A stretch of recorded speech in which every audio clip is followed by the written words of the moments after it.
Why do you think technical professionals really struggle with social dynamics so much?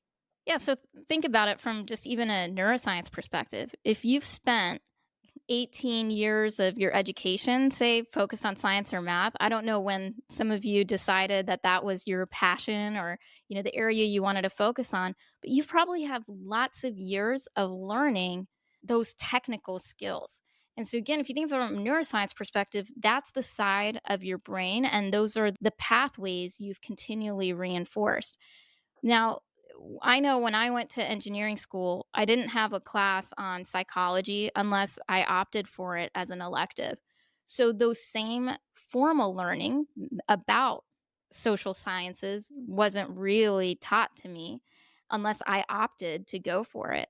And then, secondly, you then didn't have a chance to practice any of the insights that have been out there. Like if you were a business major, you would learn about this in school. It just happens. It's a part you learn about consumer behavior. And then it turns out, wow, consumer behavior is kind of like studying my own purchasing habits. And well, why do I make decisions? Right. It all just starts to connect. We don't have that in our technical professions. If you major in math and accounting, you kind of get maybe a tiny bit, but not so much. As a medical professional, think about how many years of formal education medical professionals go to. And what we hear coming out of that is, wow, these surgeons, they need to work on their bedside manner.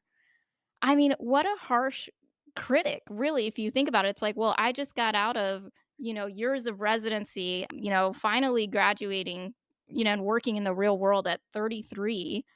And now you're like, oh, there's still some skills you kind of aren't so good at. And that's why more and more medical trainings, including, right, things like bedside manner as a part of the learning because we're just not teaching that alongside. And where it really hurts technical professionals is in the engineering or in the innovation sector because you're getting so good at, say, coding.